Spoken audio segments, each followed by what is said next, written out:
Rhode Island, known formally as the state of Rhode Island and Providence Plantations, will drop the latter half of its official name on state documents and websites following an executive order signed by Governor Gina Raimondo. We have to acknowledge our history, that's true, but we can acknowledge our history without elevating a phrase that's so deeply associated with the ugliest time in our state and in our country's history, Ms. Raimondo, a Democrat, said at a news conference Monday announcing the order.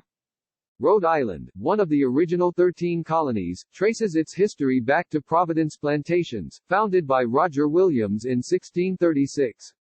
Though it was the first colony to abolish slavery, in 1652, historians argue that there is little evidence that the law was ever enforced before slavery was abolished nationwide.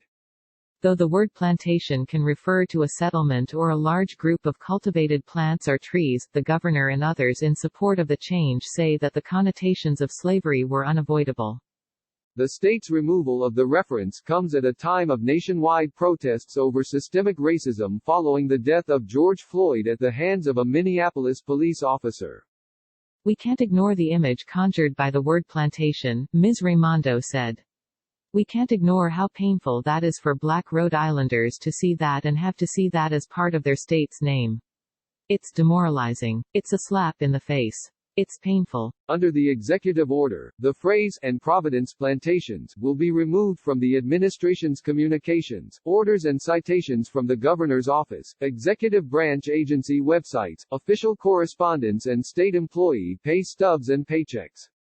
Last week, Mayor Jorge Elorza of Providence, a Democrat, signed an executive order to remove the word plantation from all official city documents and ceremonies. Seth Magaziner, the state treasurer, also committed to removing and Providence Plantations from state checks, as well as the office letterhead, citations and other office correspondence. The state's official name will remain unchanged for now, but voters may be presented with the option in November. State Senator Harold M. Metz and State Representative Anastasia P. Williams introduced legislation in both chambers that would put the name change referendum on the ballot. Mr. Metz and Ms. Williams, both Democrats, also announced in a joint statement that the General Assembly would be removing and Providence Plantations from its official documents, effective immediately.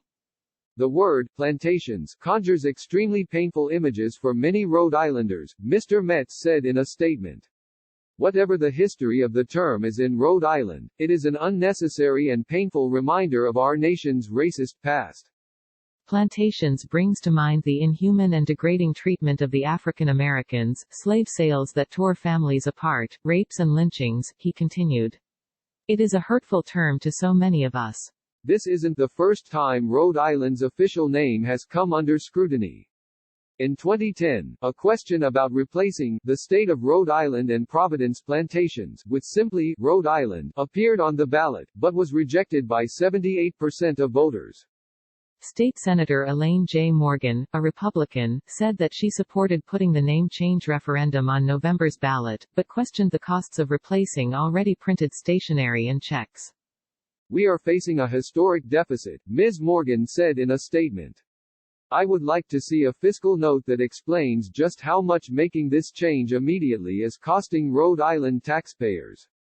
Why are we throwing all these resources away when we can simply replace it with the name change once the supply is exhausted and we reorder, she said. The governor also announced an implicit bias training requirement for state employees and initiatives to hold police officers more accountable, including body cameras for state police.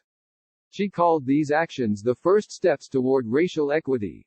People say I'm proud of our name, and I say, well, you can be proud of Rhode Island, but don't be proud of that, Ms. Raimondo said. Don't be proud of the word that represents the worst of what our nation has to offer. Be proud of the best in Rhode Island.